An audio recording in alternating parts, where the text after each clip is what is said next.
Affordable Care Act obviously comes at an important time, particularly for our communities, and me being a part of that community as an African American male.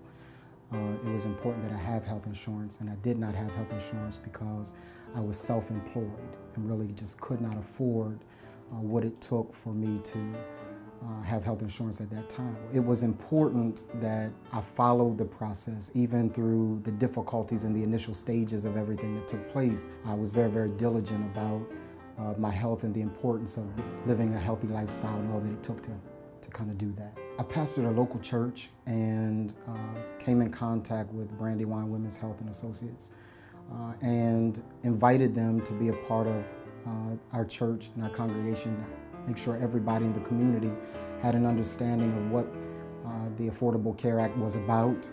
There was a lot of misinformation out there, and Brandywine Women's Health Associates was able to kind of dispel some of those myths and get to the community the information necessary for them to make intelligent choices. So they came on a Bible study night and shared with everyone, and out of that, even I was helped because I didn't really know a lot. I knew enough to be ignorant, so I didn't really know a lot, but they were able to dispel a lot of the myths even for me.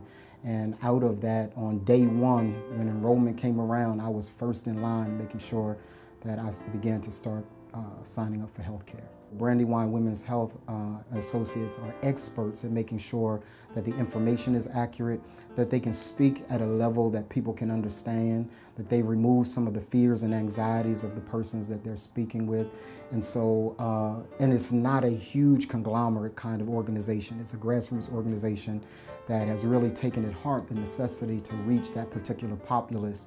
And people have been helped in tremendous ways just based upon Brandywine Women's Health Associates and their existence to specifically deal with that kind of population. On March 1st, I believe it was, we knew that we had to begin to sign up, that everyone could begin to sign up, and so I showed up at the doctor's office and began at least the process of trying to sign up for health insurance. Now obviously, and we recognize that at that time, everybody has heard about the glitches in the website and all of that.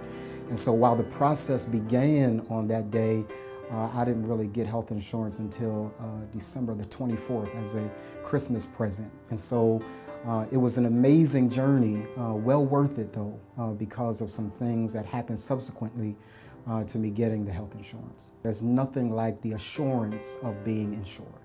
And so I get a chance to go to the doctor, make sure everything is well, and found out that everything wasn't well. I felt fine. Everything was well. I didn't have any challenges with my body. Everything felt great. So I went for a routine checkup. It's kind of like, when you get that thing that you've been hoping for, you want to use every bit of it. So I went to the doctor, got all of the blood work done, all of the testing done. And my PSA levels were higher than normal. Because I was a 43-year-old man, he wanted to make sure, 44-year-old man, he wanted to make sure that, and I was African American, he wanted to make sure everything was okay. He just wanted to kind of be cautioned at making sure everything was okay. Sent me to a specialist. And when I got to the specialist, he came back with the news that nobody wants to hear. And he said, we caught it. We caught it early. And I'm like, it what? He said, you have cancer. So it's a very sobering, tense kind of time because, you don't really know what's going to happen as a result of that. You don't know the prognosis. All you have at that point is a diagnosis. And he said to me, your prognosis is good because we caught it early. If we were to have had this conversation a year from now, we would be having an entirely different conversation. And so I'm grateful for the Affordable Care Act because it literally, in my case, saved my life.